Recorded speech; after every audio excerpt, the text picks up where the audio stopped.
No, it's I don't know. It's one of these bonds that you can't get broken. It's just like a everyday thing. We just start getting closer and closer, and that's what you want to have in the back end. And we kind of feed off each other. He does all the talking, and I let him do it, and he says the talking for me. So it's like I said, we just have that relationship.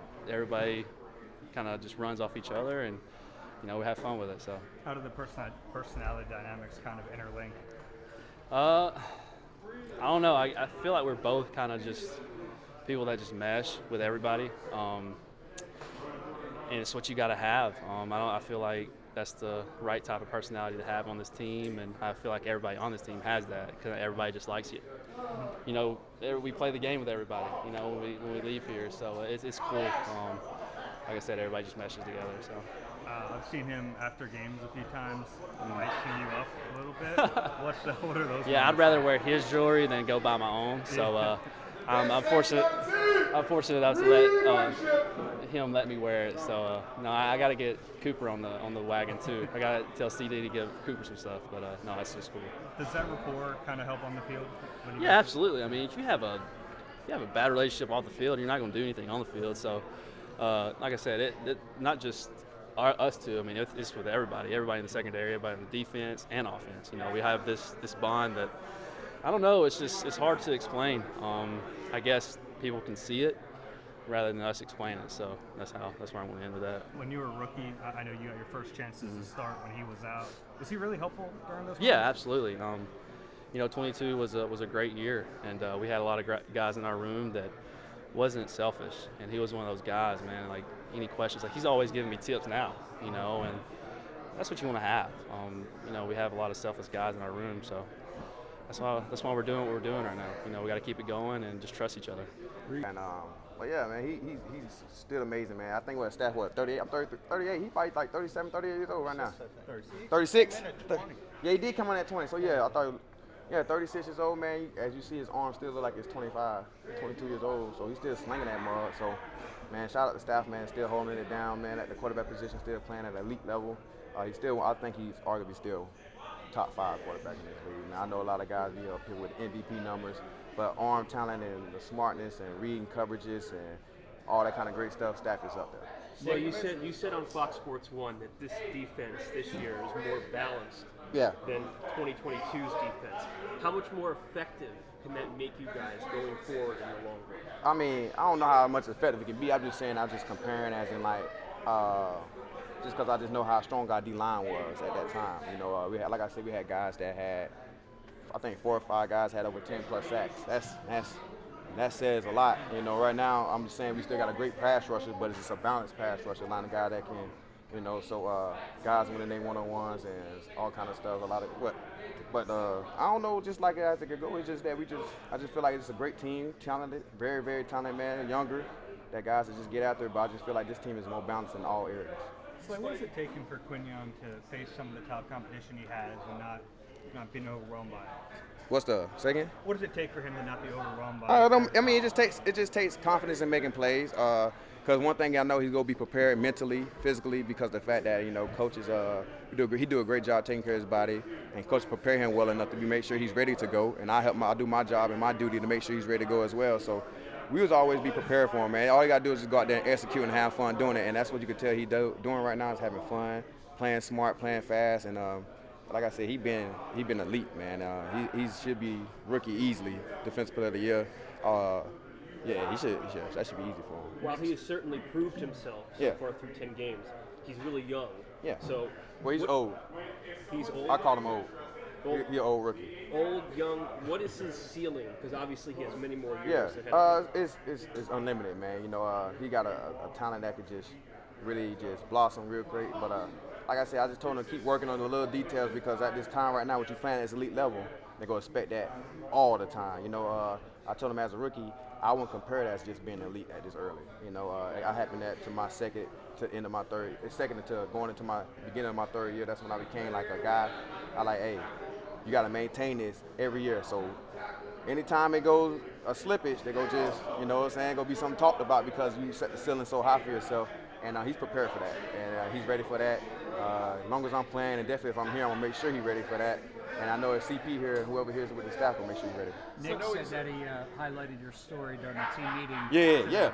What was that like from your perspective? It was great, man, because I just want to get everybody a perspective of, like I said, everybody's journey is not the same. You know, my journey wasn't the same, like I told them. The same guy that benched me twice was my head coach, Jim Swartz, with the DC here that stood on the table to get me traded here.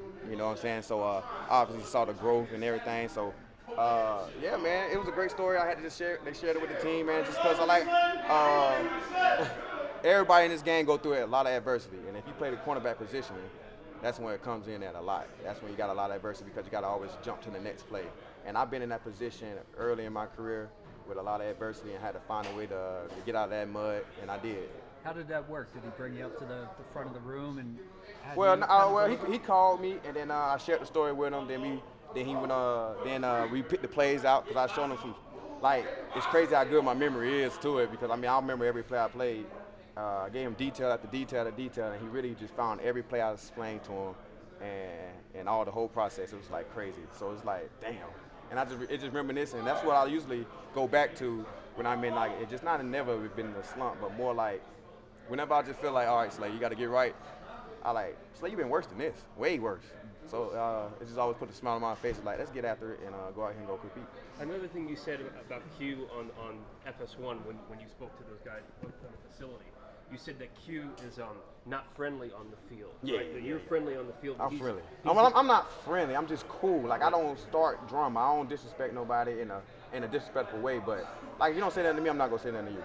Q is the one that got us just like, he make a play on you. He might say something to you right now, and you ain't gotta say nothing to Q all the time. He might just like, you trash or something like that. That's what Mike Q might say. Not me. I'm just more like, do my little signature move, go about my day.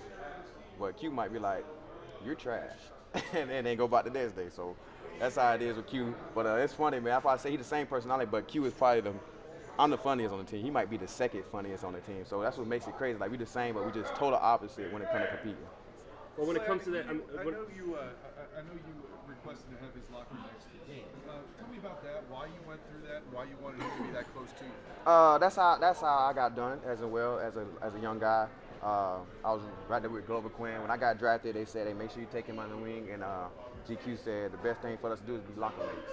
Because that's where the most talking go at. You got time to chill, you got downtime. You come sit in your locker, and we sit here have great conversations beyond football. When we just be sitting here, we just be talking about life, what we doing after life. Hey, man, hey, we can link up in the off season, do this, hang out. He has a lady, I have one as well. So we can like, hey, family, little get-together trips. Like, that's how you build bond and brotherhood that extend beyond football. And that's what I'm here for. I'm not here, I could be anybody's coworker, but I'm really here to build relationships, family, extending my family. That's what it is all about. I think about living is just extending your familyhood. And a lot of these guys, definitely in this DB room, are extended family of mine. So I always treat them like family. I'm so cool with all these guys. Like, hey, somebody mess with while they wife, they're going to somewhere, the girl are going, I'm beating the dude up. That's how cool we is. You know what I'm saying? Like, whoever in my presence, I'm trying to make sure everything's good. So that's how I love and respect these guys that's in this room.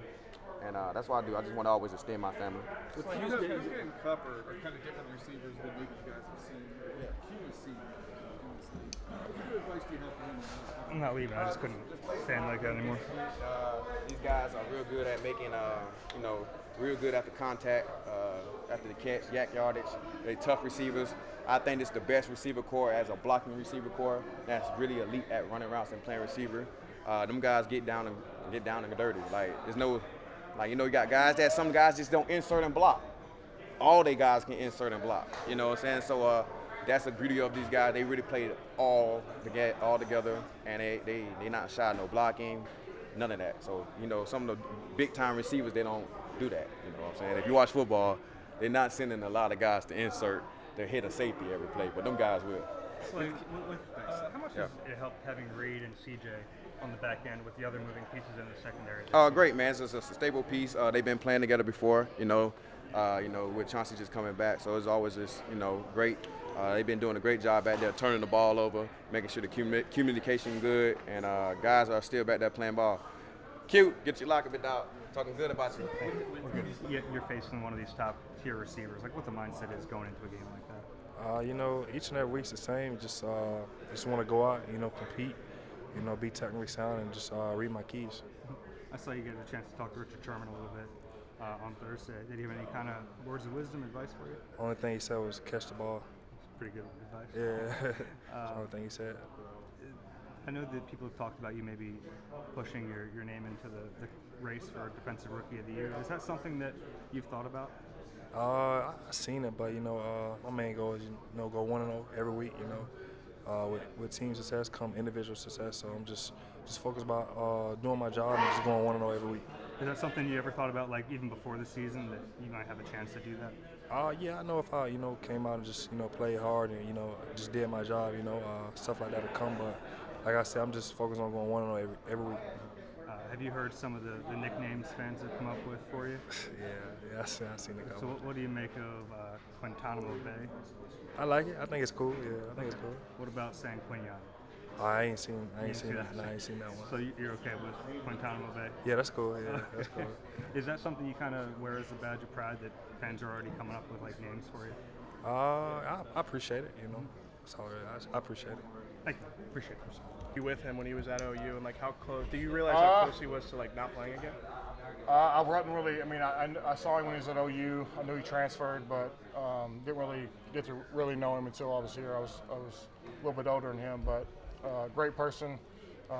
We've wound up being pretty good friends off the field. So I'm down for guys that got a little bit of nasty to him, and he does that. Like you said, he does a lot of stuff.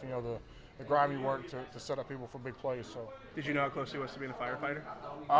Yeah. After he mentioned it, I knew doing that EMT. So yeah, he had his stuff ready to roll. Football didn't work out, but I'm glad he stuck around.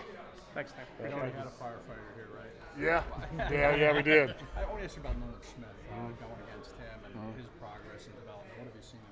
Yeah, he's gotten bigger, stronger. So I think he does a good job of setting the edge. I think when you watch the run game, he does a good job of violently attacking guys. He's doing a good job of bowling guys back and really having a counter move to, get around the quarterback. So he's definitely developed as a rusher. I think when I look at him, just his body size, his type, he's gotten bigger, a lot more developed than what he was a couple years ago. So a lot more power behind him than he used to have, and he's. You can see it on the field. How about his arsenal of moves? Have you helped him in learning some different styles? Yeah, and I think as he gets more experience and plays more, he gets to see more variety of what tackles do. So he knows what moves may work where. But does a good job of setting up with power. He's always had speed, but now he has a more arsenal of moves. But I think his setup with power makes him even more dynamic than maybe what he was. What makes Jared Verse so difficult to block? He's twitchy. He's strong. I think when I look at really good edge rushers, they can beat you with power. So he does have that. But I think when you look at him on the film, he just has terrific burst, good bend, and that's why guys from Florida State like that go first round. They look the part and they are the part. Were you impressed that Jordan didn't get the practice last week but still played on Thursday? I knew the practice that we did have will walk through, but he treated it like a game and. Went out there and I think he had one of his best games. So coming back from an injury like that is tough. But I thought his balance looked terrific. Was great in the run game, and we definitely miss him out there. I thought Fred did a terrific job the past few weeks. But Jordan come back was you could definitely feel the momentum. You could feel his desire to get back and play. And I think he's having one of his best years. When was the last time you threw that trap rock in there? Oh, I can't remember. I remember running it against Green Bay a lot. A couple years ago in 2022. I'm trying to think last year. Can't really. That's what I'm saying. You do that. Yeah, I remember playing the Rams in 19. I did it, pulled against Aaron Donald. But what I was saying, like my job there is to get out of my stance quickly because if I don't get to him, obviously he shoots up the field, he can get a good hold of the running back. But we saved that play towards the second half. So I thought it was good by the coaches saving that and the wham. And so some of those plays hit. Sometimes they work, sometimes they don't. But that one worked. Lane, the mentality is one game at a time, and I hear it from a lot of players. How does a player kind of focus that way and stay tuned into that mentality? Yeah, it's really about, the Wednesdays when your body's hurting and maybe when your mind's telling you, you don't want to practice hard, you got to bring the intensity. So, there's some games that you're going to be more hyped or feel like you're more in tune, you're ready to play than others, but in times when you don't, just like practice, you need to learn how to overcome and really learn how to focus. So that's what we're trying to bring attention to. I think we talked a little bit about last year, and we were in a good spot, and then the last 7 games didn't really go how we wanted to. So I think the awareness is up. Coach is preaching, protect the ball, take the ball away, and keep in good shape and really, attack the days because, season's gone by fast. We're in week 12 already, so, yeah, man, it flies by considering, showed up, July 23rd. Why is this team better equipped than maybe last year's to – this isn't quite a gauntlet that you're facing, but you have some, tough teams all winning records aside from the Panthers. Yeah. It seems out on the outside that this team's just better equipped in a number of ways to Yeah. handle it. Obviously we have new faces in the building, a lot of young players, but I think the more experience that they're getting, the more reps, you see it transition on the football field. So defense is playing lights out. I just think as we advance, people are going to try to stop the run. So we got to be able to adapt. We got to be able to adjust, and maybe more efficiently than what we did last year. And so I think those adjustments in between drives, especially at half, those are what build up for winning performances. So we got to continue to do that.